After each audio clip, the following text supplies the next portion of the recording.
Plus Ultra presents The Grey Lodge. Welcome to Friday Night Hellfire Rites, the god of lock streets. Arc Null. I'm your host, Jin the Ninja, and I'm joined by Matt Murrah, uh, Joshua the Branch, and of course Solar Exile, and we make up the four pillars of the Grey Lodge, which is a sort of metamagical working group, and we are also a group chat, and we also have a website that is managed by Matt Murrah, as well as a YouTube channel. We are live on motherfucking X, and we record for YouTube. So you can always catch us the next week. We try and do bi-monthly spaces, and that is so we come in consent. We try and approach everything in a speculative way. Obviously, we do like speculative Kabbalah, speculative Gnosticism, and speculative Tantra, we'll call it. And so I didn't really explain to any of the other co-hosts what the actual theme was tonight, but I think it is whatever you guys want it to be. But for me, I would like to discuss sort of like practical, pragmatic sorcery and the rites of Saint Anthony, and sort of like bring it into like a syncretic, sort of like inspired by Solar's Aryan, Hyperborean, sort of Pretovelos, like court of the, of the Nordics. I guess that's what it would be. Cortez of the Nordics. Anyways, I just was feeling like that's an interesting angle, the sort of like Kimbanda, but not Kimbanda as it is in Brazil, but more like what maybe is American Kimbanda or American like sorcery, and who are these spirits who populate like our landscape? Are they like the sort of Eshu, sort of like the folk saints, the rebel heroes? Like who are they? And like yeah, I just that's what that's sort of what where I was going to go with it. But I'll let everybody introduce themselves, plug whatever they want, and yeah, we'll get started. Thank you guys all for coming, and obviously everything we say is speculative, but I think I will try and actually give things that I've done, like magically. If people are interested, if they're not, that's okay. But yeah, that's sort of where I want to go with it. I'll let Matt go first. What is up? Good night, everyone. Happy to be here. Always nice for cool spaces of the Grey Lodge. I'm Matt Mora. You can always find me as at MattMora19. That's going to be on all socials: YouTube, Twitter, TikTok, Instagram, um, maybe some other place, a lot of other places. But anyways, also there is Gamoo. Enter Gamoo.com. Very cool platform that I'm building. Every day something new there. Maybe not every day, but every week at least something new there. And it's gonna be super nice. The more people join, the more it generates discourse and a lot of cool stuff that we also talk about here. So very glad. And also the tooling. So just improving my Kabbalah stuff every week as well. And it's been super cool to play with that, especially doing like some scientific tests, let's say. Let's put it this way. So especially with astrology more recently, that's super nice. But anyways, excited for today. I'll try to be as much as I can here because it's already quite late. Awesome. Thanks so much, Matt. Appreciate you. Okay, Joshua, go for it. Thank you so much for hosting, Jen. It's a pleasure to be here with you all, sharing time and space. Sounds like an exciting topic also, although I had to look up the definition of pragmatic. I'm still in my retard maxing era. But anyway, it's a pleasure to be here tonight. So I'm excited to take notes and learn together with you guys. So thank you for joining us. Well, it's I think you'll like it tonight, Joshua, because it specifically was inspired by Solar asking like what kind of what should every male witch have in his magical garden? Maybe not a male witch, but a sorcerer. We'll call it a sorcerer because I like that word, or a daccoon. So that's kind of like what I was thinking in terms of like, well, but that's what I was going to talk about.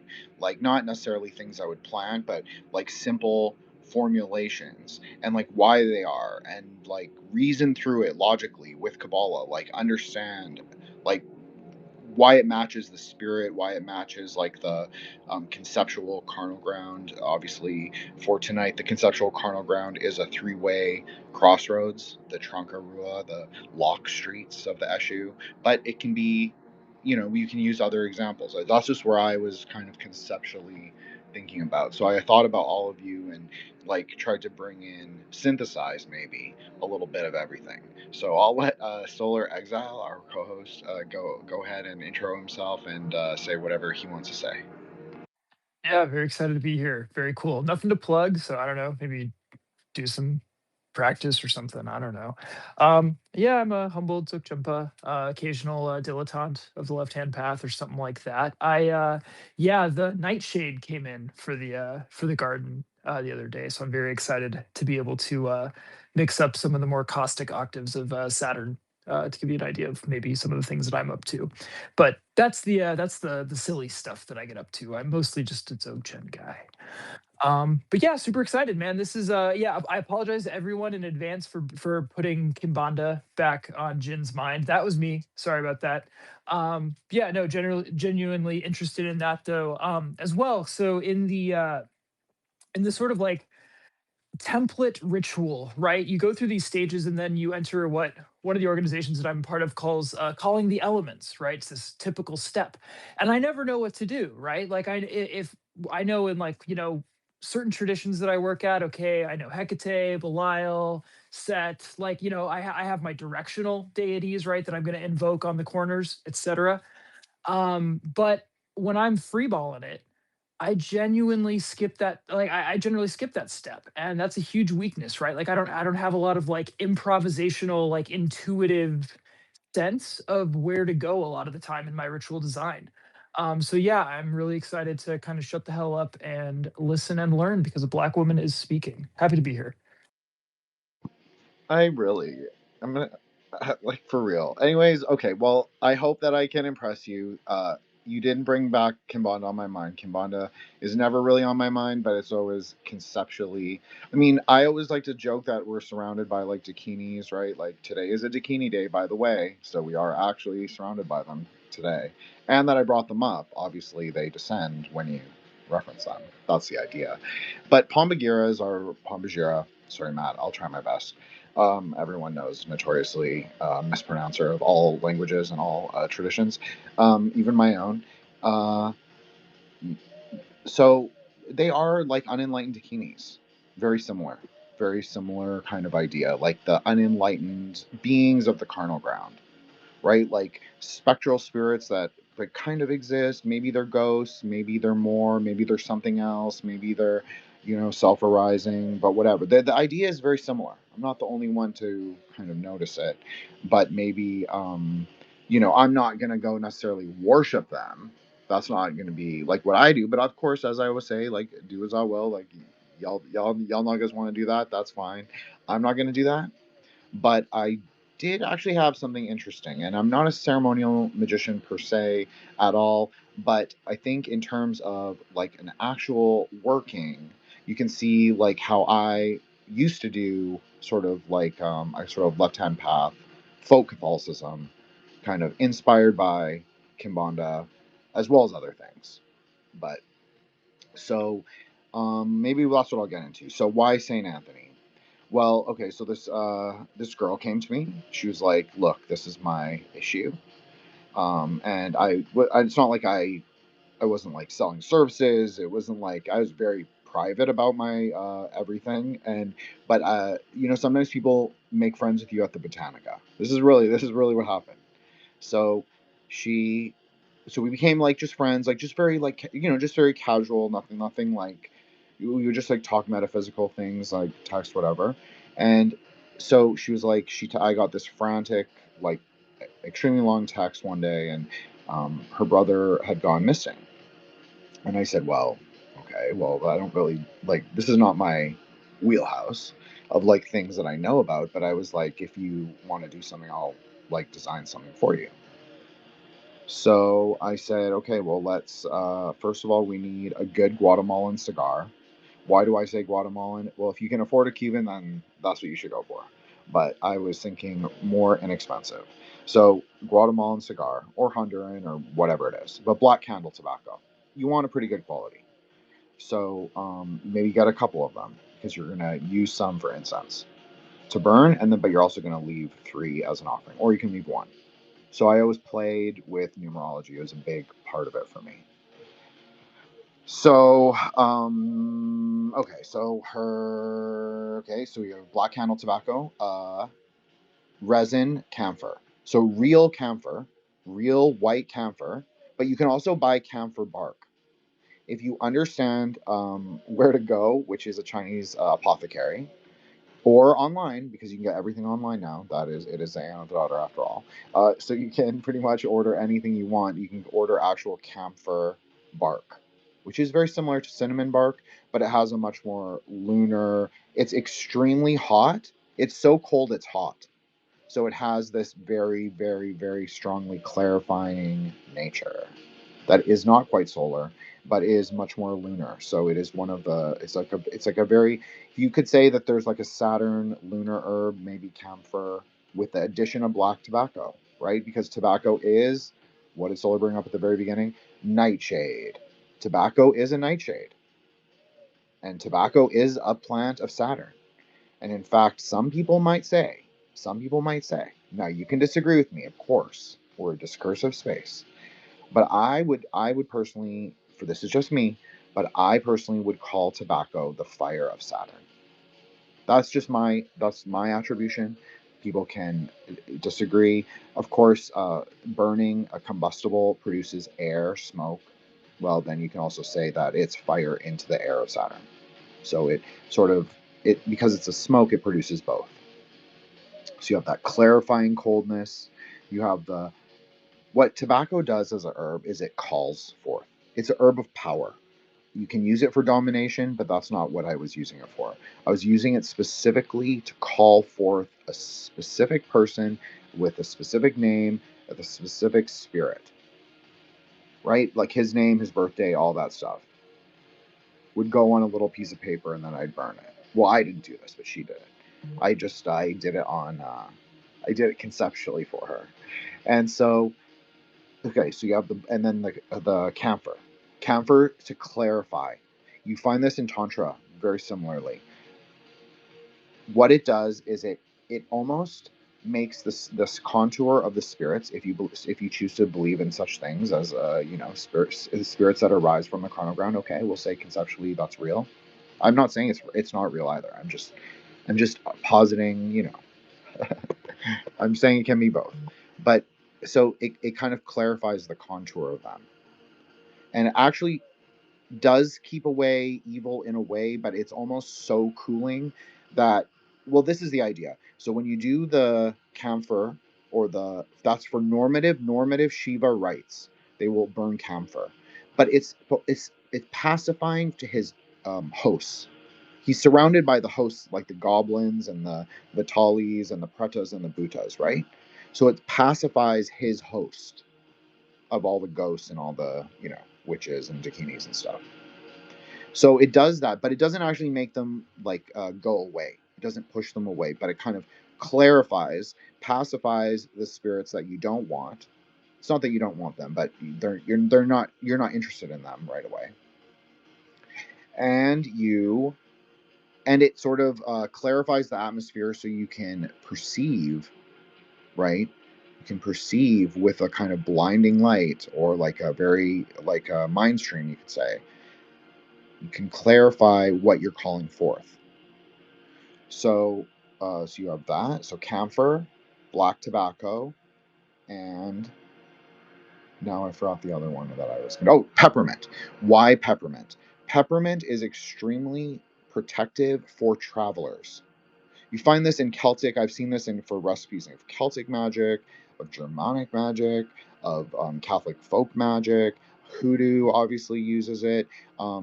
Like the Dan E. Mormon book on ethnobotanical uses of North American herbs talks about specifically the Native American use of horse mint, which is very close to peppermint. Horse mint is like a wild mint that grows on the mountain. Anyways, that is very protective for travelers. And since this person's brother was abroad, it made sense, right? And obviously, you could expand out the recipe. You could make it even greater. But I said, Well, this actually makes sense. We'll condense it into three. We'll condense it into three things. And so, but I'll say if you wanted to expand it out, you could say, I would add calamus would be an idea. Calamus is one of those really cool herbs that is both tantric and both like Western tradition, and also Native American. It gives you power over things, over situations. Not dominating power. It's kind of a solar power, actually. It's a herb of the sun. If you've ever tasted a calamus root, it tastes very much like nutmeg. It has a very spicy kind of gingery. It's kind of gingery. And it grows in water, cold water, like cold, fresh lake water or marsh water. So you must have a kind of warm nature. That's how it would be thought of. The root is the coldest part of all plants. So the root usually gets cast as the most Saturnian element. So for the root to be grown in a cold, dark, and wet place, to have that nature of warmth, you either would have a martial nature. Now, martial herbs tend to be very caustic, at least superficially. Nettle is a very good example of this. But calamus is not caustic, but it is slightly psychoactive. So be careful with that one. I'm not saying what to do, and I'm definitely not telling people to use it, but it can be. So, but it's just an idea. And then I would probably add galangal. Why? Galangal is an herb of Mars.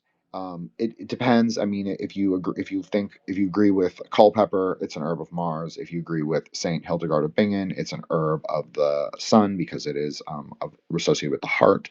But I like it for Mars. Indonesian medicine.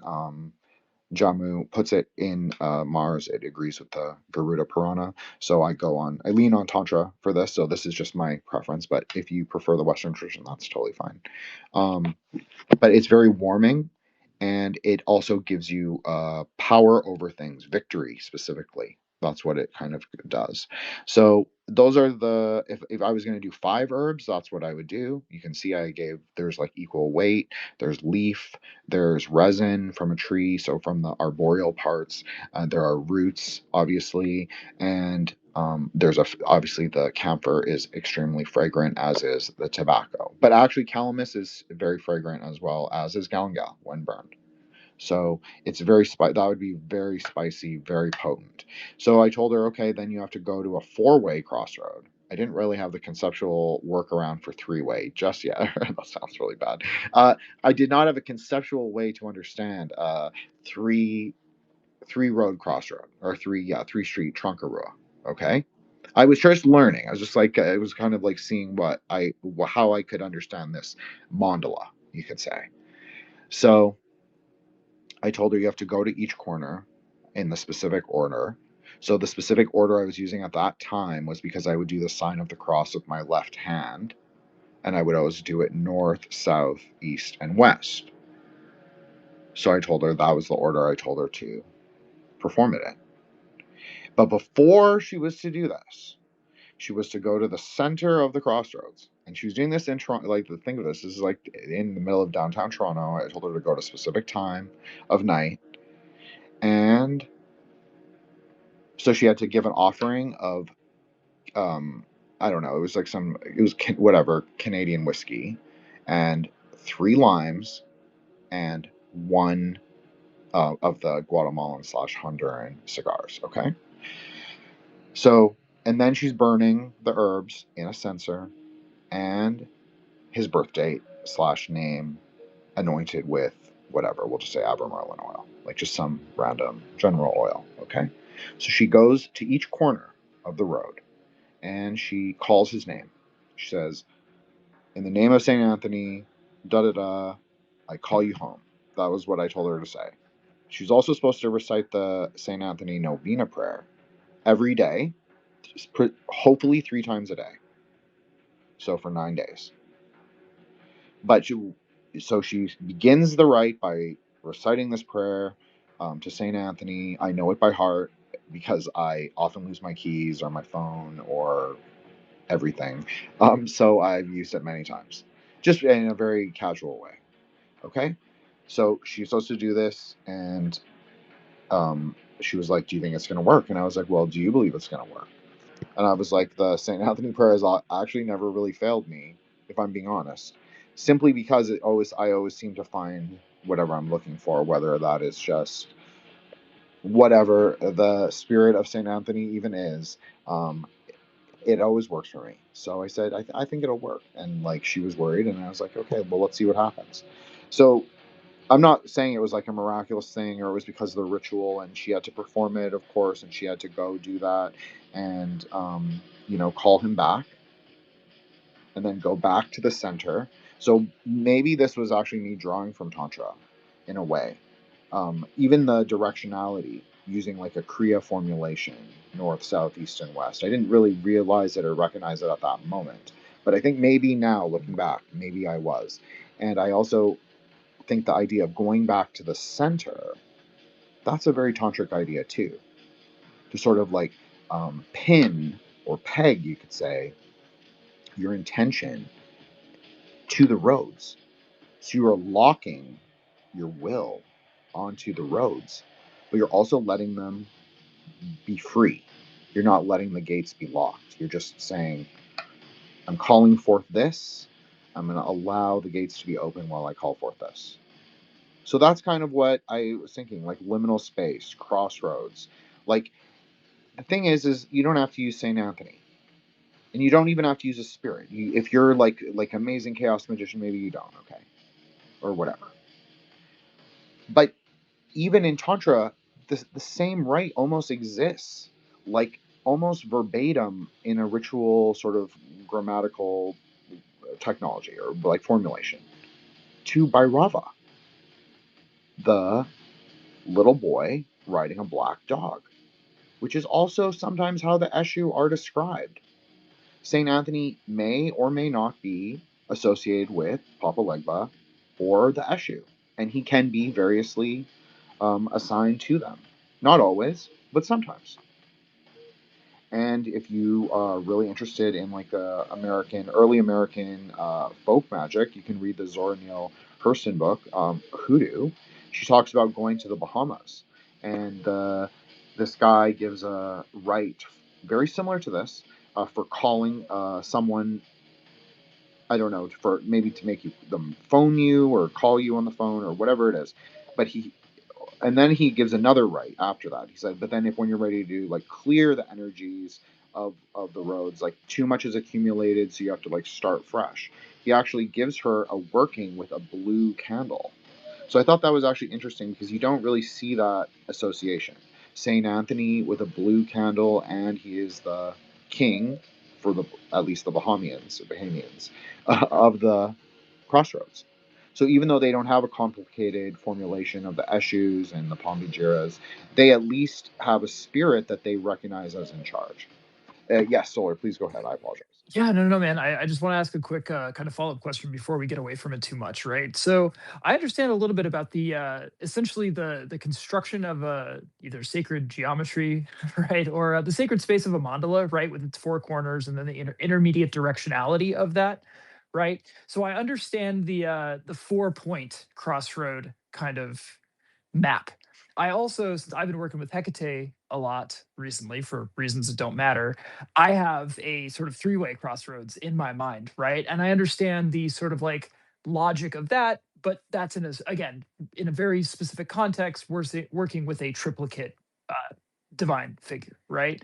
So I have to ask, since you mentioned that if you were sort of redoing this or whatever, you would have more properly conceived of your right as taking place at a three-way crossroads. And I'm wondering why in your case, again, because I can't map the sort of like tantric directionality of the sacred space, the mandala that you're creating there, and by what you're pegging down, right, to the three, if that makes sense. So I'm sure you can explain it.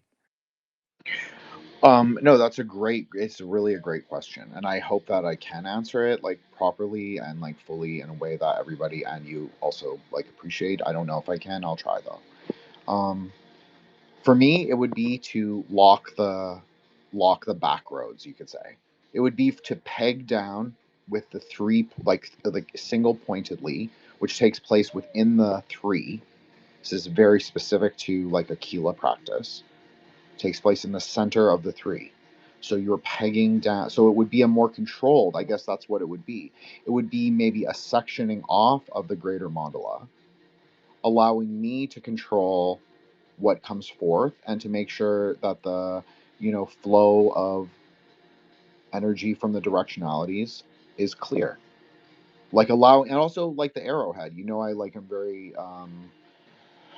I feel an affinity with the arrow. Obviously, I'm a Sagittarius. We talk about this all the time. Okay, so I also would think that it would be a kind of vehicle, a chariot maybe, to venture forth into the world, like the right, like of calling, like in the shape of a arrow. I think that would be metaphysically significant for me, and I think I would rearrange, the order and like how I understood the dif- delineation between space and air, something that you and I have talked about. So maybe I would understand that differently. Okay, sorry. Go ahead. Yeah, no, I just want to sort of like make the note that there's something so interesting happening with the direction of travel in the sacred space. So you're creating what you're proposing right now is essentially like a 3+1, like the 3 exterior points plus the 1 central, like the axis, right? But the sort of like the direction of movement is sort of like linear, directed away from that point in the center. Whereas like the sort of orientation of spaces that I've been thinking about a lot recently, just because I'm trying to become more familiar with it, are all rotation based, right? So they're quaternary, where I thinking a lot about, like again, 5 Buddha families, 4+1, it's rotating around a central point, the sort of movement of the swastika, etc. Right? But it's rotation, cyclical movement, right? As opposed to the sort of linear travel of the arrow. And I just think that's fascinating, right? And again, this goes back to, well, what is your right actually trying to do? Which sounds really basic, but it wasn't the obvious thing when I asked the question. Well, there is something actually interesting I was thinking about like a couple of weeks ago. You and I spoke about like this exact thing, or like very similar thing.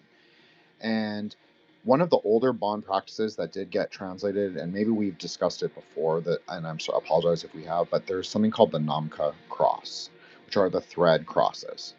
And these are older than sort of the formations of like what we understand the mandalas to look like now. Like they're older than the 8th century texts. Like they're maybe like they probably predate Dharma, and they probably, yeah, you could say they're Bon, but or Bonpo, but there's some kind of probably shamanic ritual technology that got interfaced with Buddhism, or Tantra at least. So they use thread to specific colors of thread dyed with specific herbs on planetary days. Tibetan magic tends to be very, I'm calling it Tibetan magic, and that's not really what it is, but I'm just using that as like a, label for the normies. We'll call it like Vajrayana. So the ritual prescriptions tend to be very, very complex. Like things might take over, um, you know, uh, might be one eclipse to one eclipse. It might be one moon cycle to another moon cycle. Certain things have to happen on certain days. You're doing a lot. This is just for ingredients that you'll use in a greater puja. So like every component takes a huge amount of energy, work, effort, and resources basically. So, but anyways, the Namka is just an interesting kind of tool that also is used in Vajrakalaya. So like pegging down, like you were saying, but because this is the difference between Vajrakalaya and just a purba, is a purba is something that would stay there, whether conceptually or maybe physically. Maybe you've like pegged down an enemy or pegged down someone in the center of this 3-way crossroads. Maybe you're not doing what I'm doing, which is calling for someone to return. So Vajrakilaya would go and self-combust. Sorry, I was looking for the right words. So I would let it go conceptually. Like once I felt like the rite had been completed, I would combust the deity and like let it go with bodhicitta into the infinite space of the Dharmadhatu. So I would pick up my peg, you could say conceptually and also perhaps literally, and I would um, sort of let it go. I would feel like my single pointed will had accomplished the rite. But where I was going with the Namka, yeah. So sorry. Go ahead. Sorry, I'll stop it with these little like asides, but God, this is so fucking interesting. And again, I'm not trying to like get partisan with this because I literally practice both Bön and like Buddhist Dzogchen, right? So I don't give a shit. But so the scholarly opinion on the sort of like development of the Vajrakalaya stuff relative to Bön and Purba practices is actually that in this case Bön just completely ripped it off from Vajrakalaya. At least this is what the scholars say. But there's a really funny thing happening, right? Because like the implication here is that the Boon took it and they're like, hey, what if we just like did sorcery with this technology, which is really funny. That's not to say that there isn't like a higher level tantric Purba practice within the Boon tradition, but it also is like these guys they have sorcery on their mind, right? Which I just think is hilarious, given that they imported this through Buddhism from India, specifically this tantra, the Vajrakalaya. Well, it makes sense because if you maybe consider, like, okay, so I talked about Gesar. I mentioned Gesar to you about something else, about Zoroastrianism. Well, Gesar was also a practitioner of Vajrakalaya. So we know that like this kind of sorcery practice existed probably throughout Central Asia. The tent pegging practice, it makes sense if you were imagining the 4 quadrants of a tent as the Dharma Dhatu, right? And then the central peg is the deity, but it's also you, but it's also the deity, and it's also maybe your ritual implement. So that's why you would use the thread to delineate the space, but the space is also you recognize as non-dual. But that's maybe of lesser importance. So yeah, obviously the tent pegging practices, the actual sorcery using the purba, it seemed to be pervasive throughout Central Asia, and it seemed to also be pervasive within South India to a point. And I'm not trying to use a pun, but it seemed to be important and utilized in Eastern India, like West Bengal and Assam, which and also South India. So this is why I always used to place such great emphasis on the Kumara, the Skanda, like the son of Shiva, how his practice existed in the south of India, because the idea is that the pegging practice could also be assigned to him. Like he wields a spear, right? So or a key or a blade or a nail. Sometimes it is called that. Sometimes it is called a naki. I'm just positing that sometimes it is. So there is all these like sort of relationship with like both Buddhist metaphysical terms and like you know more you could say higher minded aspirational terms.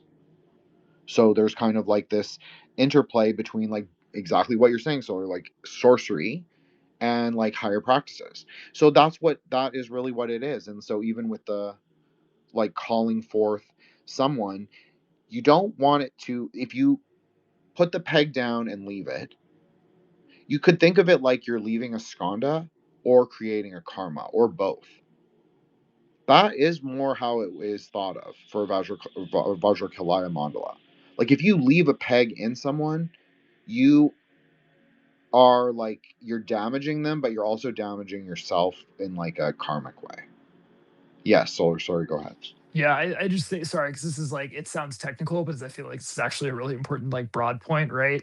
Um, as opposed to the practice of doing this, and like I would say doing it in Trikchot, but the idea is to basically like allowing it to self combust, like as you do it, like you're not going to accumulate that karma in the same way, or actually at all, ideally, right? So that's a choice. That's a thing you can do to act karmically or not. Absolutely, and I'm not telling anyone again what to do. We're just strictly speaking conceptually. I do think that it's interesting that Joshua posted the Judges 5:26 and talking about the hammer. And why I bring this up is because it kind of directly goes along with what Solar was even saying, is there is a practice with a Vajra hammer. So many of you know that I'm blocked by most pagan Dharma accounts, unfortunately, for many years now. But okay, so there is the idea of a Vajra hammer, but it is not a Vajra hammer as in like what that guy thinks a Vajra hammer is. It is a hammer made of the the mudra, of the Maha Mudra, of like your pristine mind. It's similar. Like I'm obviously I'm not a Zogbro. Everybody knows. So we use slightly different language, but I don't disagree with what Solar is saying at all. And I defer to him on all matters of Zog. I really do. I just we would say that like you would use a Vajra hammer, which is your mudra, and you would through like ritual action. So there's a like a physical ritual action. There's like a mind action as well. You would hammer the peg or the kila or the nail into the crossroads, and through this action, this is like the exercise of bodhicitta. So you're letting it go to, you're letting it either enacts or it doesn't. So there are like signs of if a rite is successful or not. If you can reach sort of like that single pointed will, and like that space of bodhicitta. This is just for us. I'm just saying for like how I understand it. This is not like definitive for anyone listening. Okay, I'm just saying. But I do think it's interesting. I do think that the idea that they both have to go together, the hammer and the nail, is it's an interesting crossover in metaphysical conception. Yes, Joshua, please go ahead. Although I have a lot of notes here, I'm going to comment on the most recent thing and ask. So, when you were talking about this ritual to find this lost person, it reminded me of something kind of funny. But anyway, you can talk to cats and try to find lost cats, right? So I thought, well, if somebody lost their cat, could they maybe combine the two things, and get better results perhaps? But then it got me thinking, and this is the finish here. Uh, can this relate to the concept of familiars? And if so, what is the function of a familiar, or what why are they even there, right? This is definitely not a Jin question. Like for the question about familiars, simply because I just never was that interested in that aspect of Goetia. That's not to say that other people don't have more experience with those spirits. I'm sure they do. That was never my. I tend to glaze over, no pun, like anything that isn't I don't find immediately interesting to me. I know this is a bad habit. I know it's like anti-inquiry, etc. But I just, I tend to hyper focus. So, yes, Solar, please go ahead. No, I was going to say the same thing, dude. I'm so bad. I found myself in a sort of group working that was essentially like connecting with your familiar, and I'm like, well, I'm in the fucking room. I might as well do it. And I basically used that functionally as an illustrative magical working, right? Like I allowed the sort of characteristics, the nature of what was going to arise in the space of my mind to give me pointers on a particular question that I was sort of posing to the working, right? So this is all to say that I don't work with them at all. I completely used that for not the quote unquote correct purpose. I'd actually, Matt, yeah, hell yeah. I was hoping that someone in the room, if not one of us, like works more into tradition that actually makes like consistent and quote unquote proper use of that. Because I knew that you and I wouldn't, Jen. Yeah, you're totally right. Your story was very funny. Thank you for sharing that. Matt, please go ahead. Right. So, familiars. I mean, nowadays everyone has them and they use it all the time for the silliest and more crazier things. We might call them AI or whatever, but basically essentially the same idea, right? The only difference now is that you pay for it and the information now goes to the CIA or whatever. But if you want, you can create your own. It's much easier. They're going to be much more powerful because you control them and they're connected directly to source, right? So it's always, again, you can use the Kabbalah, you have to start with intent. So what exactly is their goal, for example, and how do you want them to be programmed? And that's where it gets kind of tricky. My suggestion, don't let them live more than 40 days, unless you really know what you're doing. But even then, like be very wary, just kind of recycle and so on. But yeah, I mean, it's pretty much, they're powerful, and there's going to be cultures that call them different things and so on, but basically nowadays you can see AIs and that's basically what they do, right? It's a very clear analogy and example. But again, the ones we do with that technology is not, they're not going to be as powerful.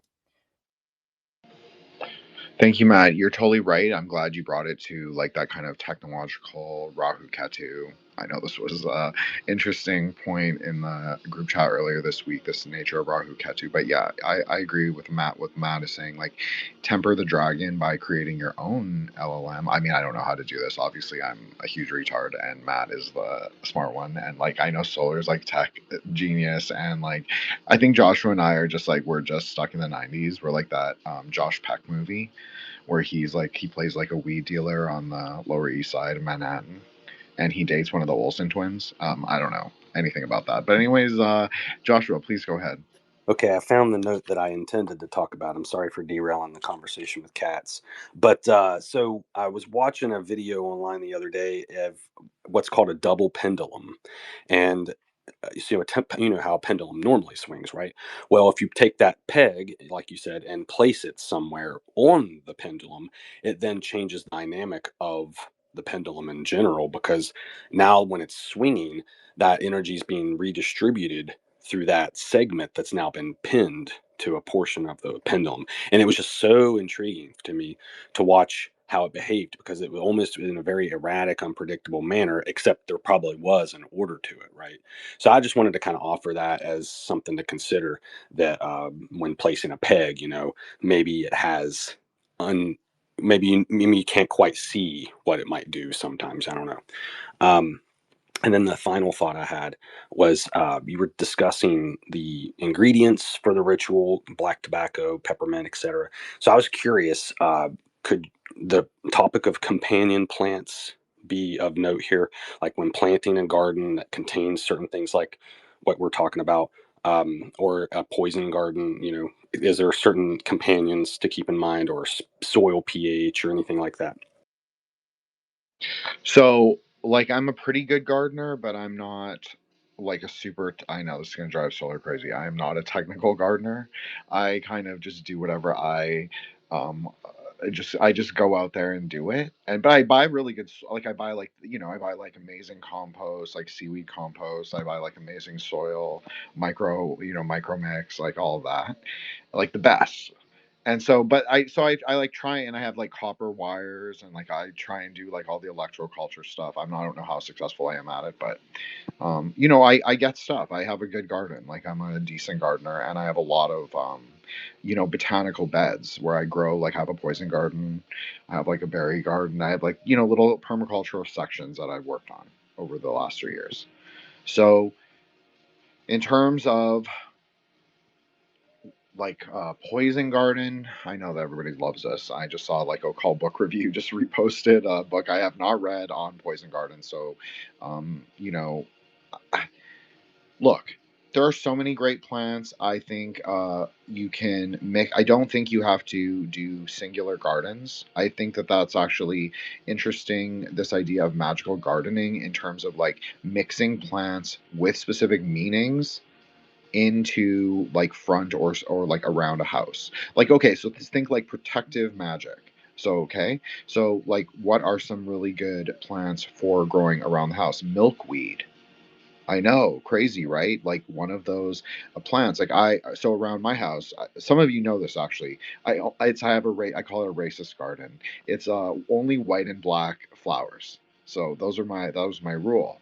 So they do have white milkweed. So I have white milkweed. So that is like interesting. But then you also have like um, other or like plants like Easter lilies. Like yes, you can get Oriental lilies, or you can get also like white Madonna lilies, which are native, or at least to a part of the North America. Those are sanctifying.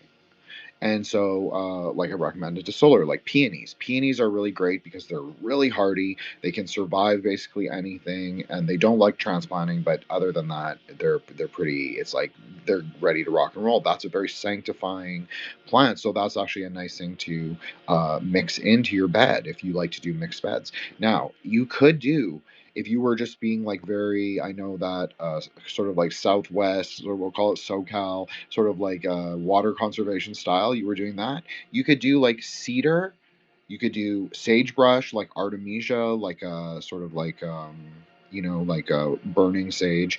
You could do that under all the windows with the cedar. That would be like a really good. It'd look cool. You'd like sort of like do it, like minimalisty. Agave, any cactus is protective. So you have things like that. Other magical gardening things. Echinacea. Echinacea is really great. That's like a root of power. In terms of like things that are really expensive, viburnum. And now, what is a viburnum? So this is actually one of my favorite magical herbs that I never really get to talk about. So we'll talk about it because it actually makes sense. Even you could even have used it in the rite that I discussed. So viburnum is related to cranberries, European cranberries, and North American cranberries, but it's also related to this other herb called black haw. Anyways, it doesn't matter. The species that actually grows the root, which is double shoestring. So that's what the kind of like syncretic, we'll call Afro-syncretic kind of folk magic name, double shoestring. So it's used for both luck, very extreme luck, as well as to like hobble your enemy. So it has like it had both extremes, and so that's kind of why I even like it. It's very lucky and it's protective as well. Because like anything with the devil in its name is said to keep the devil away or to keep the devil at bay. So that's that's an herb that you could grow because that's very hard to get in commerce. It's very expensive too. Also like Hyjon, like like when you go into the Botanica and you buy like a high john piece. I don't know if anyone has ever done this. I'm sure people have. I've done this many times. Or you pick one for yourself. I usually prefer to pick one, and like usually the bigger the better for at least for a high john root. So if you have that opportunity, go do that. That's a great plant though for people to plant, like morning glory, especially if you live in the warmer part of the U.S., because they're really expensive. Like you mean if you're going to use them all the time or make oils. I used to make, everyone knows, I think from our group at least, I used to make a lot of alchemical oils, like one-offs, like on astrological timing and all that. But like I would time the ingredients. I would try and make it like a whole ritual, like oil, like a proper ritual oil, but not necessarily following ceremonial magic rules, kind of following my syncretic Hapaborean rules. So but yeah, so that would be another good thing to grow. Obviously, it gives personal power. So I'm a big fan of growing plants that actually give personal power, and that's why I like echinacea as well. This is also considered to be a man's root, and if you're like reading Mormons and you're Daniel E. Mormon, who was the professor emeritus of ethnobotany at University of Michigan, Ann Arbor. He has an amazing compilation book. Everybody should read it. If you're looking for magical textbooks on herbs, I actually think Cunningham's Herbal. I know. Everybody's like shocked. It's actually pretty good. I actually think that Catherine Ironwood's like hoodoo herbalism and like root work book that lists like all the botanicals that she knew about or she like sort of researched.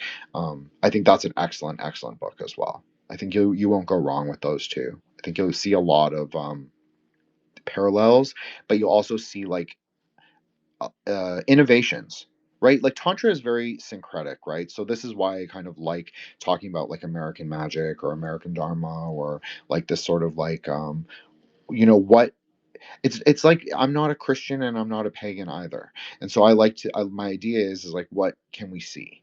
Like what can we see in synthesis? So maybe that's what my like curiosity is, and so that's why I like discussing these things. I'm sorry. Oh, Joshua, please go ahead, and then Solar. Okay, cool. So when we were talking about the Y-shaped thing earlier, I had a couple thoughts I wanted to go back to there. I think we mentioned how there weren't really any forces or whatever. I couldn't remember how it was phrased. But then I thought of, oh, wait, torque, I think, is actually a Y force. It's just the Y shape's kind of weird. It's not a Y in terms of like the letter, but it's still three-pronged. And I can't remember which hand it is. But for torque, you hold out your hand, and I think you use three fingers. And the bottom, I think, third finger is meant to indicate the direction of the torque flow. So I think, concerning things like chakras and the spin of the planet or whatever, those things can come into factor, I think, sometimes. So it just made me think of that. Sometimes also in mathematics or science, I think You can sometimes see that represented as like a z-axis maybe or something as well. But anyway, it reminded me also of the mudra element. I was trying to think of, I thought, well, in a sense, that's the peace sign also. And when you show somebody the peace sign, of course, that can mean different things in different parts of the world. But instinctively, it kind of is like waving your hand, hello, or peace, hey, So I think it's like a mudra of it in a sense too. It kind of carries with it now that, even if it didn't before, I think. So I just wanted to present those. Thank you. Thank you, Joshua. Those were all really great points. Glad you brought that up. Okay, Solar, please go ahead. Yeah, thanks, man. I'm not sure exactly how to ask this question, but I'm interested in getting into the relationship since we're talking about plants, space, and all right. So I feel very like dislocated, right? Like you mentioned the Southwest. I've said I'm from Southern California. That's very much not where I live now. I live in the upper Midwest now. And similarly, I primarily practice Dzogchen and these kind of traditions that are not from here. There's a very like global postmodern character, right, to what my actual practice is, all these aspects of my identity, right? And so this won't make sense if you're not in the group chat, but um, one of the things that the Satano MILF told me to do was to get outside, bro, and specifically to be more active in my ritual work outside, right? And again, easier said than done, upper Midwest winters and all that stuff, right? But in thinking about that and kind of circling all the way back to the beginning of the space when I said I often don't know what to do when I come to the quote unquote calling of the elements like segment of the sort of like the beginning of any working, right? And it's one of those things where it's like I almost don't know where to start because on one hand you can impose a certain sort of like sacred meaning, a map of sacred space onto anywhere, right? Like if I'm a Norse guy, if I'm Stephen Flowers, I can go to fucking Uruguay, right? And I can do Norse magic there, right? I can, invoke these gods. I can, I can sort of interface with the sort of like spirits of the land according to a sort of Norse Reconstructionist pagan framework. But that feels kind of weird, right? In a certain sense. But it would also be weird, right, if Stephen Flowers flew to Uruguay and like tried to do weird Uruguayan shaman shit, right? When he's this like Norse guy, right? And so I guess what I'm wondering is like, to what degree do you think it's a priority, especially for us living on the, Hyperborean world island, right? To kind of actually integrate with the whatever sort of like I don't know emerging indigenous framework for our actual space where we live, including plants, etc. Like, just does this make sense? Kind of what I'm gesturing at. Yeah, how do we get in touch with our geo-ontological relatives? Yeah, especially when we're living in an age I can have like materials shipped from fucking China. I can bring in Dharma from China or from Tibet. I have like infinite potentialities, right? But in a way that's sort of inherently alienating, right? Look, the reality is this is a great question, Solar. Like, really tremendous. It's a huge, and obviously you know this. It's like a very broad question. The I think this also goes to the broader, like the other space we did on sort of indigenous spirituality or the new American indigenous spirituality, whatever even that is. Um, it was a trade network. I think we must acknowledge this, is that like there was materials transported from all over Turtle Island and probably South America, at least in some degree as well, all the way to the Arctic. And so they had no problem utilizing ritual technologies and materials that were not indigenous to the biome. It's just that there is a particular potentiality in utilizing things that can be utilized, but it does depend on the health of the land and the health of the sort of um, primordial ground, I guess, of where of like what dwells there. Like, can you see? Is it healthy? Does it look like? Is it diverse? Is it vibrant? Is it full of rare plants? Is like the soil health good? That is all going to play this is what I think. This is just my opinion. This is just my opinion. But I think it all plays a part. So I think for me, how I reconcile it is that I am okay with drawing from ritual technologies that I know will work for the most part, and then also being able to be like, okay, I also am going to grow this. I'm going to source this from like North America or source this from here. And obviously, I try and really hide it, but I kind of am a material snob, like a ritual material snob. And I'm not, it's not like I try to be, but like I am like so picky with like what kind of incense I use, like where I buy my herbs, to like, or what kind of candles I use or what kind of candle oil. I'm very particular. I spend a retarded amount of money on um, like puja supplies. I'm not like saying this as in like an innocent, as like as like some humble practitioner in the sense that like yes, I use a very practical. We, as if you've been in the group chat, we've discussed mala materials many times. I had a very expensive mala that my had a brand new puppy and she ate it, and so I switched from that to a humble Rudraksha mala, which I actually love now. So it's like my favorite mall. It's like my mala. Like that is like I love that one. It's just funny. I'm just saying because I had such an expensive one before. But in terms of my other ritual like supplies, I do like the best things. But I'm very simple in the sense that like if I have to do something, I have the supplies, but I don't need to do it every day. Just like keep it really simple. Like keep my practice simple, and then bring out the big guns when you need to. Hopefully you don't need to. Anyways, Joshua, please go ahead. I hope that answered your question, Solar. Like it's a balance. It's a balance. There's no perfect answer. It's like everything. It's like what you said in the chat today, which was everybody agreed was so great. It was like we're like the what I forgot how you phrased it, but we're in this like crazy world trying to be like agential, initiatic, work on this principle of like controlling your own mind and deciding what you believe, and within the framework of freedom of ideology. But like it's all sort of controlled, all iron domed, you could say, at the same time. So I don't know. It's both. You need both. Okay, Joshua and then Solar. Yes, thank you. So I was thinking, my mind always runs to like the scientific for some reason. But anyway, I was thinking, like, to answer Solar's question, one way to maybe answer that question scientifically is to examine what you're allergic to, and so where could you live on Earth where you're not allergic to anything?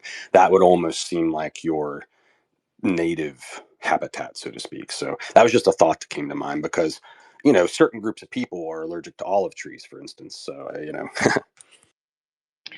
Okay. Well, that is funny, Joshua. Okay, Solar, go ahead, please. Sorry.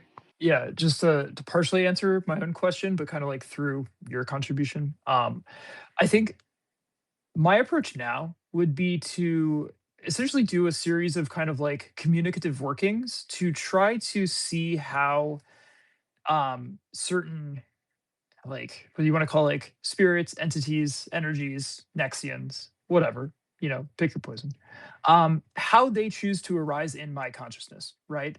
So to not necessarily totally impose like a particular system, even if I know it well. And I mean, in a pinch, I mean, that is frankly what I do most of the time. But if I were going to really do this right, I would try to kind of approach the space that I am not just using for workings, but that I actually live in, right? And to try to develop a unique, a particular idiosyncratic, magical like language and sort of like actual dialogue with what's around me and whatever chooses to appear and how it chooses to appear. And that isn't something that I would have been comfortable with or that would have even made any sense to me like a year ago, right? Like this is really just like as I've been grinding out so much what I would call greater white magic, right? In the kind of Setian sense. Um, and I've gotten used to accepting that like things take strange forms. Things like weird things happen, like you are not necessarily like driving the car all the time. And that you like interesting things happen when you allow a certain degree of freedom and flexibility, right? And allow things to actually just arise as they do. But again, that would take a lot of work, right? And I'm looking out the window of my artist studio on a herd of deer that just scattered because one of my dogs had to go outside, right? And yeah, it's like the land is beautiful, but this land where I am needs a lot of help too. It's kind of inspiring, right? It's like, yeah, I actually probably should prioritize that kind of work, especially being someone interested in like ecological remediation and other such things, you know. So anyway. You really have the most interesting sides to you sometimes. Yeah, I that was really nice. Thank you, Solar. I think I know this is not pure Zog. I know I'm not trying to, contaminate you with my Maha Yoga ways, but I really love the Mountain Grandfather prayer. This is how I approach. Like, you want to know when I moved to where I lived, what I did? Yeah, I did the Kistrapala prayer. There's both an Indian and a Buddhist way to do it. It's almost the same mantra. It just says, I'm just saying. So, anyways, you do that, or you can do a greater deity. So if you practice like a male deity, you can also, contact your Kistrapala. But the directionalities do matter. And obviously, I used the typical tantric Buddhist directionalities, like how they would be understood. So, but that's me. But then you can also do as I was saying, you can also do the Mountain Grandfather prayer. So the Mountain Grandfather prayer is this really awesome Nyingma prayer. They also use it in Zog. Yes, Dzogchen also uses like a deity prayer.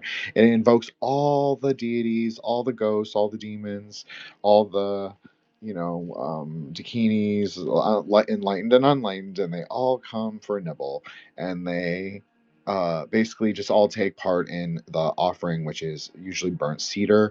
But you might also do the usual Tibetan like four directionality blend, which is like white henbane for water, black henbane for space. Don't ever burn those, either of those two things in indoors, or don't ever burn those two things. I'm not saying that. I'm just saying this is what the typical Tibetan formulation is, and but anyway, they would burn cedar or juniper, depending on the region, and sandalwood. So those would represent all the. They would do their directions, and then the center direction would be the flame. So that's for it's. Anyways, it's a really great prayer, and it pacifies. The whole idea is to pacify all the spirits of the mountain. The mountain is your kind of like Mount Meru or your Axis Mundi. And so, like, I know where Solar lives, there really are no quote unquote mountains, but you are the Axis Mundi as well. So, maybe that's an idea of like you have to locate yourself in your own mandala as well. And like you don't have to have like a crazy complicated. It doesn't have to be Kalachakra. I mean, it doesn't. I'm being serious. I'm saying it can be like a 5 spot. Like we talked about this in some of those comedic spaces from the summer. I'm sure none of you remember it, but the Quinsux. The Quinsux pattern is a really interesting thing that they use in hoodoo a lot, and also like Kimbanda, Espiritismo, like all the Afrosyncretic sort of New World religions. And why is it's interesting is because it's exactly what we're talking about. It's like the four square and then the fifth pillar in the center, which is also used. So it's very like tent peg. It's very like Dharma Dhatu. There are mandalas that are shaped just like this that are more simple. Obviously, the zero. This is something that we've discussed in the group chat many, for years, honestly, which is so crazy to say, but like what are the magic numbers or the sacred numbers, and like it is interesting to think that zero is likely a Buddhist contribution if you accept the axiom that Buddhism is like a kind of magic, or kind of like magic of the mind, at least whatever that is.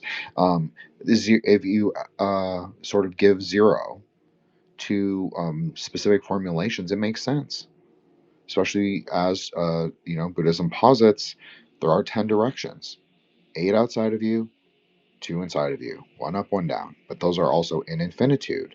They're linked together. And this is also what I was thinking, and this is not to like respond to Solar like from the group chat, but because we were talking about like how can we assign like how do we understand the plants and the planets? Like, do we use like everybody knows that I use Rahu Ketu. I believe in Rahu Ketu. This is why. I'll just say it. And Solar he can, if he wants to use 7 luminaries, that is totally okay. I'm fine with 7 luminaries. I don't think it's a deficient or bad way to look at the world. I also believe in the 7 luminaries. My understanding is a little different. That's okay. The Rahu and Ketu exist because I've seen an eclipse, both solar and lunar. So I believe in the eclipse. So that would suggest that Rahu and Ketu, quote unquote, exist. I also believe in the nadis, the channels, the internal channels, the whole point of Anu Yoga. Well, Rahu Ketu are actually the shadow nadi. They are the center pillar. So that's why I believe in them. So that's why I allow the attributions from like the different Puranas and Tantras to them. And I think it makes sense because I don't think Shani or Saturn has to hold the poisonous plants. And I think Ketu is a perfect receptacle for psychoactive and psychogenic plants. That's just my personal opinion. Okay, Solar, please go ahead. So what we're just getting into right now is really interesting, and I hate that I have to go wheels up right now.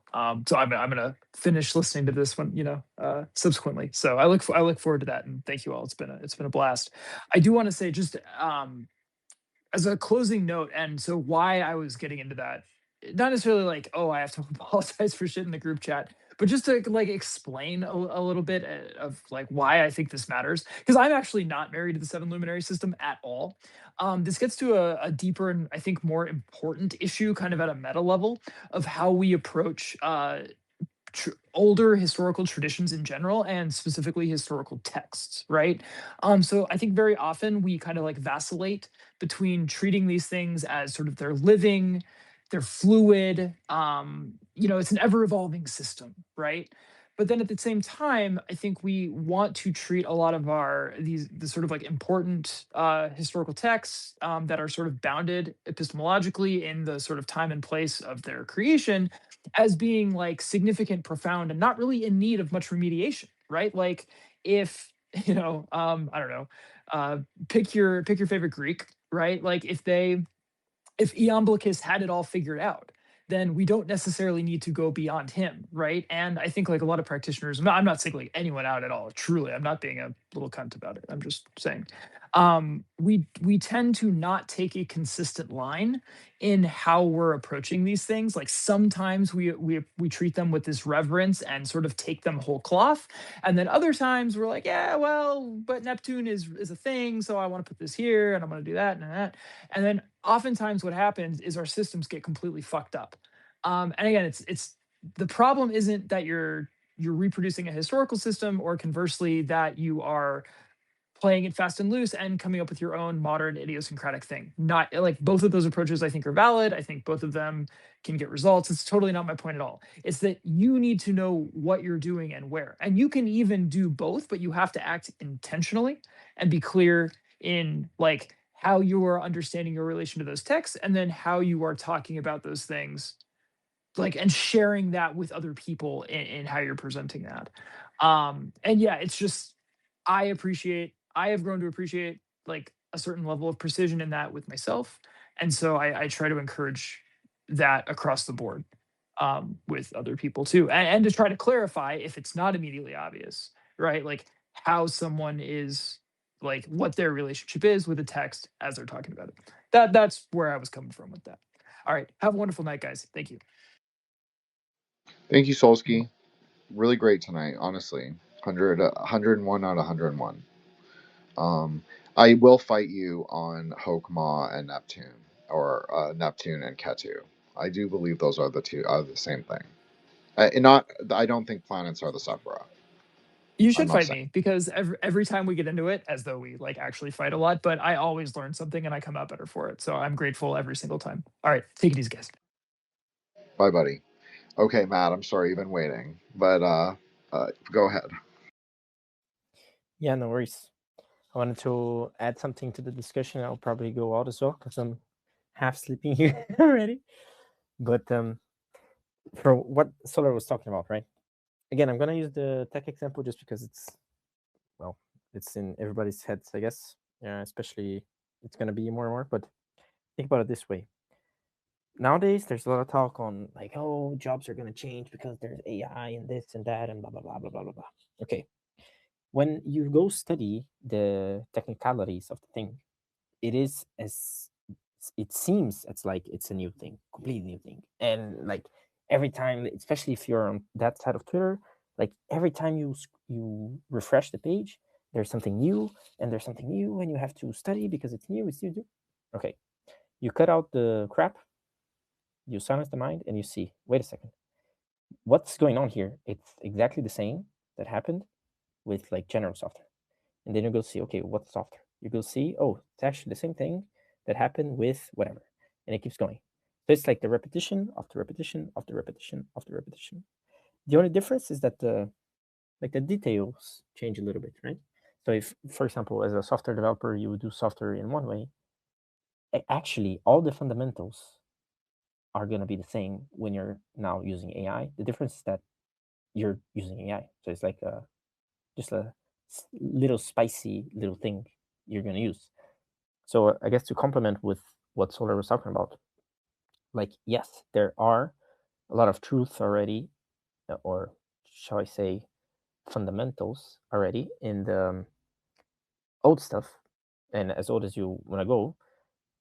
At the same time, if you don't keep up with what's coming, like in today's time, you're also going to be left behind.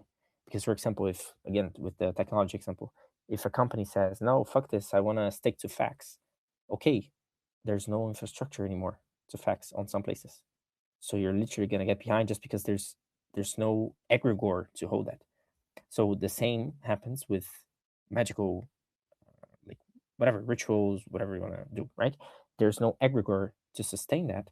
So sure, it might work, but not as good as it worked before, for example. Or again, you're just like, why?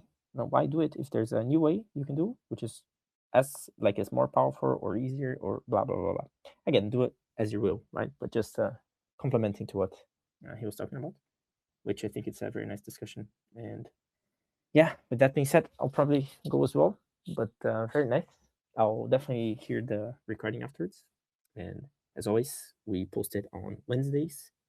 Actually, now that we do every 2 weeks, I might post it a little bit after. I don't know. Or just post it on Wednesdays. Anyways, let me know in the group chats what you guys want. But yeah, thank you very much. Have a good one. Thank you, Matt, the hardest working Estargi boy among us these days. Thank you, honestly, legit. Thank you, Matt, for being our webmaster. He he does our YouTube channel, our as well as our website, thetruegraylodge.com, TRVE graylodge.com. We'll be doing something with Brandon. Brandon's also in the lodge. I think we're gonna do a series on astrological magic or some shit like that. I don't know. I can't remember. But okay, Matt's saying yes, yes. Okay, so my memory is not so foggy in the weed tonight, so that I cannot remember what Nick texted me. So I guess I'm doing that. Okay. So actually, do you want to go out on something? The Solar and I discussed in the chat, and yeah, as Solar said, we do bicker a lot. This is true on metaphysical topics. But I sincerely believe that you can properly map Neptune to Hokmah and Uranus to Keter, depending on your level of familiarity with both of those things. So I will make a case after I let Joshua go for why I think this is. And I'll obviously use Sailor Moon. Shout out Cassandra. Joshua, please go ahead. Yes, thank you. Because I just had one last thought to share, and to tie it back to the title, or what you mentioned in the beginning, rather, about pragmatic sorcery. And so it reminded me of Discordianism and how they make use of the archetypes in much the same way you might view a deity or a planetary intelligence or whatever. And so it just kind of made me think, like, well, is sometimes what makes these things powerful is the cumulative associations with them over time. Maybe that's it. But in other cases, like with a contemporary symbol, may not mean much to somebody in the past, but to us, because it's contemporary for us, could be a more powerful version of something like that. So I just find the novel approach of the Discordians sometimes interesting.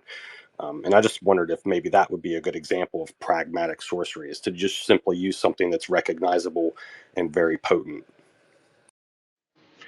Yeah, I think that that is sort of the idea of like chaos magic in general, is to use like the frameworks of the things around you that hold like particular significance, but the most powerful thing of all is to create your own hypersigil, right? Part of the creation of hypersigil is what this show is about, what this show actually has been about. The show is itself a hypersigil, because we do Kino, we give it like a magical operation, we say exactly how you opened, how I usually open, but I forgot tonight. We're on the app called X, which is both the 10 and the 11. We transcend both time and space to be together in consent, right? In a speculative, aeonic, metamagical working. So very much these spaces are, at least conceptually, whether they're always successful, although I didn't want to really bring up the skater girl because it really turned out to be the most disappointing marketing psyop of all time. Like, for real. Like, I was so excited for Hapaboria. I was like, yeah, it's happening. I kind of knew it was fake too, but I was like, yeah, we're going to talk about it anyway. But I think that I think though the reality is, what I was trying to say is that Hapaborianism became real. Whether you want to say it's because of the show or not, I know Leo will say, "Oh, Jin, maybe you didn't make it, maybe you didn't come up with it," but I really did. In my mind, I really did. Like, I swear on Dharma. Now, does that mean that someone else had the independently arising, like, portmanteau, like wordplay? Sure, cool, okay, that's fine. I accept that, but it was not that short Filipino. That's just not the reality. So, um, that's all I want to say about that. Is that you don't get to control the hypersigil once it's free in space. That's what the whole thing about the whole skater girl was about.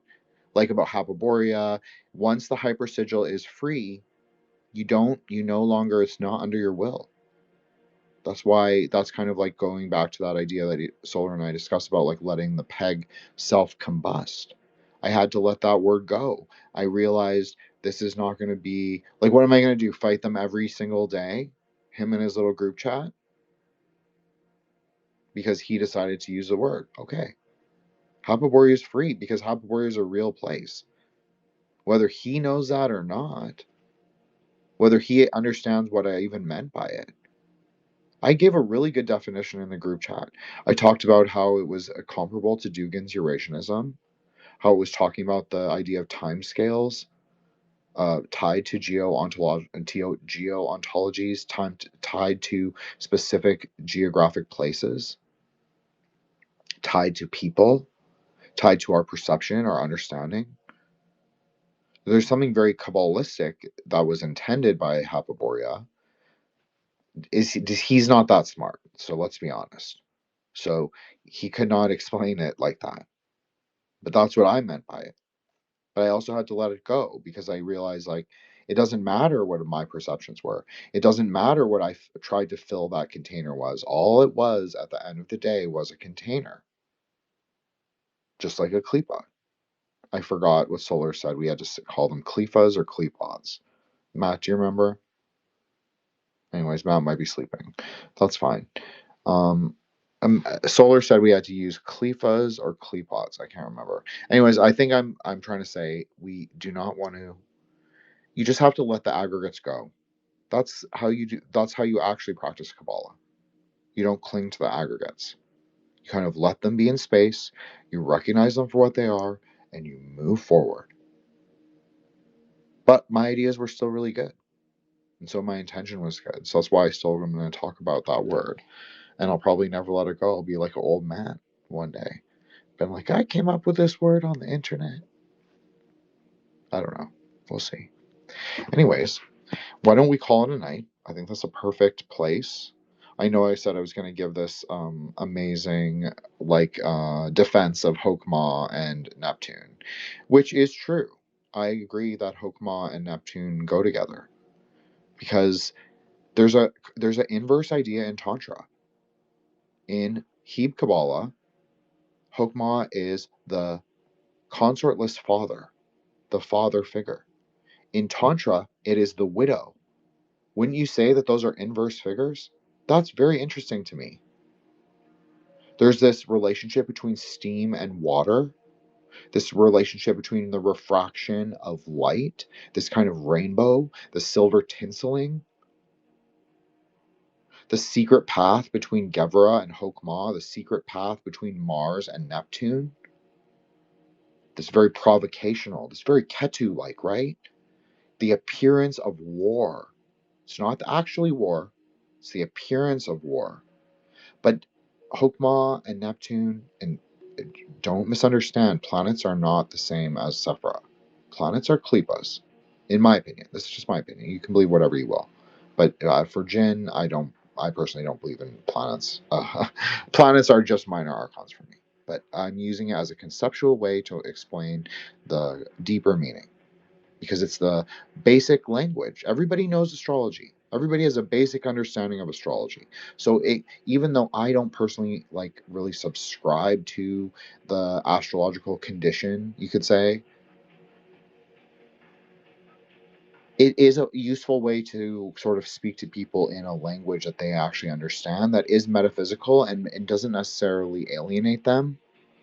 And even though I might not actually believe in the specificity of that system, you can relate higher ideas. So that's what I'm trying to do. So there's smoke, there's vapor, there is this refraction, there's the rainbow color, but it's not densified. That's the whole point. It's unmanifest wisdom. Cannot take shape, cannot manifest. All the wisdom of unity, all the wisdom of Keter is contained there, but it cannot take manifest form. That is very Neptunian in a way. Neptune is described as like a gas giant, a kind of place, a graveyard. I've heard science textbooks describe it as a graveyard for meteorites, for comets.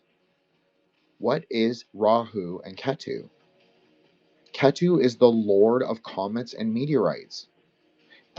For me, the relationship, it just makes total sense. It's this kind of like gas giant that believes he's the spirit, but he is the spirit in duality. He's the spirit who believes himself only spirit, just like unmanifest wisdom.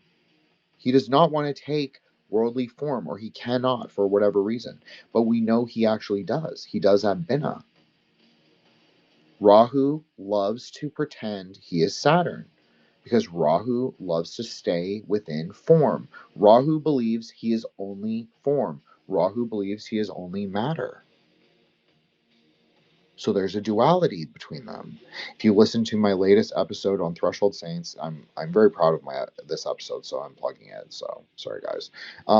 With David Heim Smith, who's probably one of the greater living Kabbalists of our time. He talks about the non-duality of Bina and Hokmah at the supernal level. Right.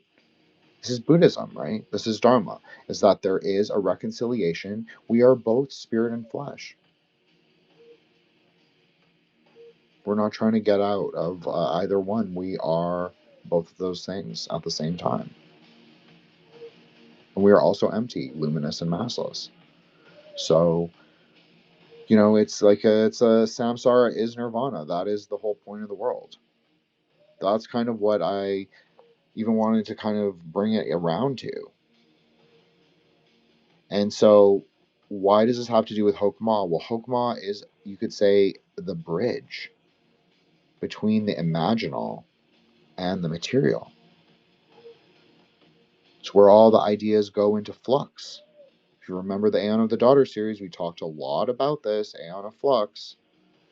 That is Ketu-like. The particulates, the quicksilver, the pieces of metallic particulates. That's what flux is in welding. I even gave this example for boat building. Talking about Hokmah, like the particulates, the little metal particulates. That's partly what makes up a cloud. That partly what gives a cloud its refractive properties. It's particulates. So what particulates do we want? Do we recognize that they are? That's what a klipa is. It's the same thing. It's the particulates in the air. It's the aggregates, cement, concrete. Things are made of aggregates. Aggregates aren't inherently bad, but they inherently they obscure our sort of recognition of what reality actually is. That's why we don't. That's why I always say, like, and Matt also says this, is like, you do not grasp at klipas, at aggregates. That does not mean you have to have an ephemeral relationship with people or place. I think part of our greater project, if you want to say, for Hyperborea, was to actually root people in place when they felt very, we'll say, everybody kind of got uprooted by COVID. Whether conceptually, whether you didn't move at all, but conceptually, maybe you did. So I think that the whole point of Hyperborea was to like reorient ourselves to the wheel turning and be like, okay, what are we going to make of this situation as we are now? I think that's a valid project, actually, and that is maybe the truest American project. And it is about, like what Solar said, it is about getting in touch with your like geo-ontological relatives, to use that framework. You don't have to use that framework. That's fine. You want to call them the local gods. You want to talk about like giving milk and bread to the fairies. I mean, I'm not going to yell at you. Like, you do what you will. But I'm just saying that, like, there are techniques. I think there are safe techniques to do this, and I don't necessarily think that the more New Age approaches are, or even the more paganistic approaches, I don't necessarily think those are the best. And I'm totally against both blue and red offerings. I know this is not what we talked about at all tonight, but I am. I don't think you need them.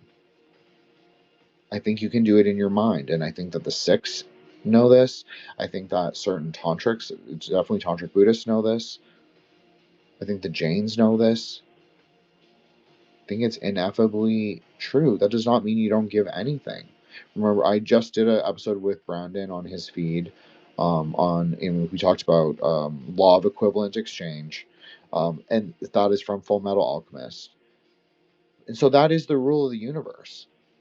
Like we say, Aeon of Maud, Aeon of the Daughter. It's like the scale balancing, Matza Libra. So that's kind of the idea, is you have to kind of be in temperance. It's not about leaning too far to the right or too far to the left. It's about being in temperance. What is your actual will? What is your perception aside from the mass? Can you work within the mass, within the group? I have a hard time working within the group, but I try. So that's kind of what it is. You have to balance it out. And that's kind of why Hokmah and Neptune have to kind of go together, because you have the extreme density. You thought I didn't have a plan. I had a plan the whole time. The extreme density of Binah, Saturn, you have the extreme density of that. You need the flux, the gas giant, the thing that does not have that much density, the thing that is almost dense less or mass less. Almost. But it's still particulates floating in space.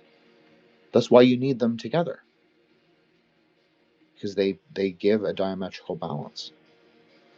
Anyways, we won't get into that, and I won't make a grand rhetorical position on Keter and Uranus tonight. Maybe another space. But I want to say thank you so much to Joshua William Birkin, and I'm going to let him come up and he can plug himself. And Matt Murrah, of course. Thank you so much, Matt Murrah. Everybody check out Matt Murrah. He has his Ko-Fi. He has his Kabbalah classes. Check out Conscious Creation, thank you so much for coming. Appreciate it. I know you're a space host and you have your own YouTube channel. But everybody, please check that out. We have of course, our brother Moonblade, who is like, I consider him a co-host, but you know, I mean, he comes when he comes. He's like, it's a feline situation. Uh, we have HB Gardner. Thank you so much. Him and I have been in touch. I'd love to get him on my show on Threshold Saints. Of course, you're always welcome. Thank you so much, Frau Bloker. One of my favorite Twitter poets of all, also a lodge member. Thank you so much for coming, Cassandra. YouTube and Etsy, everybody can check her out. Trenorist, thank you so much for coming. Appreciate you. Eros, another YouTube creator and lodge member, thank you so much for coming. Appreciate you. Also a host when she wants to be. Of course, we have Vanessa, Truth and Dies, also a host when she wants to be. Please check out Vanessa's Etsy. She's been very kind to everybody in the lodge, and we really appreciate Vanessa. And that's pretty much where we're at. And then King, thank you so much. Appreciate you, King. And I saw the follow. I'll after I check out your timeline, I'll maybe follow you back. We'll see. Anyways, yeah, we'll see.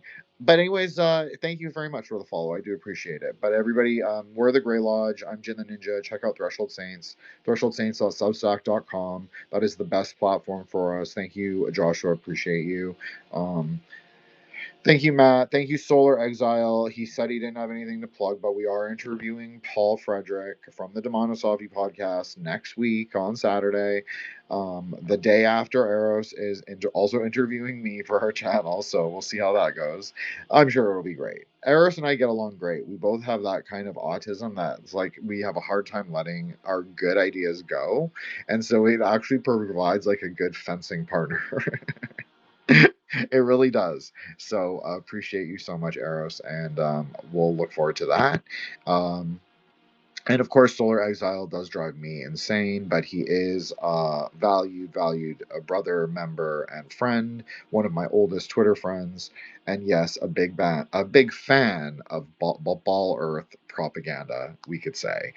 So I will let everybody close on that, and so meditation number 1. Distinguish your own mind.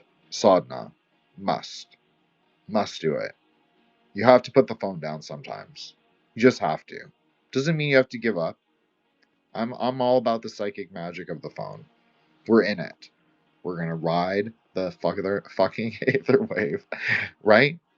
As Quicksilver Surfers, of course. So we are the Grey Lodge. We are Plus Ultra. Plus Ultra is motherfucking real. Magic's motherfucking real. You can shift this reality if you really will it, and anything is possible. And don't forget bodhicitta. You are infinite in your capacity for loving kindness.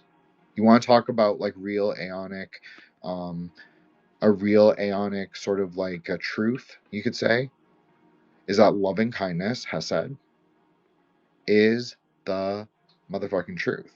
But it's not Hesed just like you don't give it away for free. It's in the discriminating awareness of the Gebratic flame. It's both of those things together in synthesis. So if you remember that, you try and approach all wisdom science through non-duality. That's a good. You don't have to be extreme about it.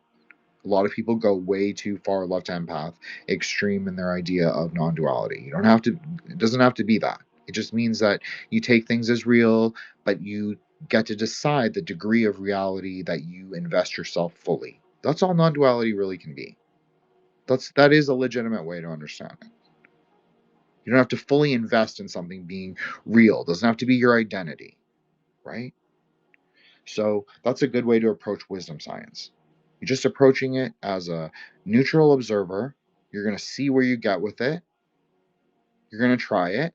You're going to test it for yourself. That's why I encourage everybody to learn Kabbalah. I haven't done that in a long time. Or follow Dharma, Tantra Dharma. Because I think those are good tools, but those aren't the only tools. There's lots of Greek tools. I mean, I spar with everybody about this, so I won't get into it maybe tonight. But you know, there are tools. There are tools out there that you can actually come to be skilled at. That can test wisdom science for yourself, so you don't have to believe bullshit just because people say it. And that is part of like the aeon of Mod, aeon of the daughter. Like, how are you individuated from the Ipsos? How are you individuated from the mass? Anyways, so that's why meditation's number one. Learn some psychic self-defense.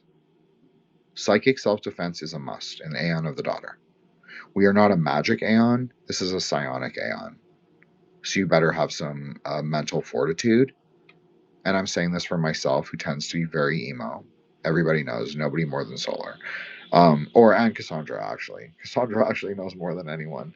And Vanessa, too. Oh, now I've embarrassed myself. But anyways, all the hosts know. Joshua knows, Matt knows. They all know. It's like I'm not like an emo mess or anything. I'm just saying that like things do affect me, but like you also get to choose.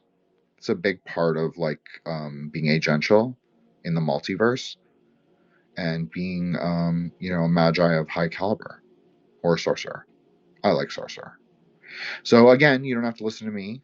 Everything I say is speculative, and go do as you will. I'm just a monkey king on the carnal ground, a sorcerer, and you don't have to listen to me. But I follow Dharma. I think Dharma is the best. I wouldn't follow something if I didn't think it was the best. But you also don't have to take things to extreme. And so that's the other secret approach to the Grey Lodge is take things in the middle pillar. Middle pillar approach doesn't necessarily mean that you have to discard left-hand path or right-hand path ideas. You don't. I don't think you do. I draw a lot from the left-hand path personally. That just doesn't mean I'm married to it. I'm not married to the right-hand path either in any way. I actually find it kind of boring most of the time, if I'm being honest. But I recognize like it has its validity, and maybe I just don't have the karma to appreciate it fully. So, Eros, do you want to plug yourself?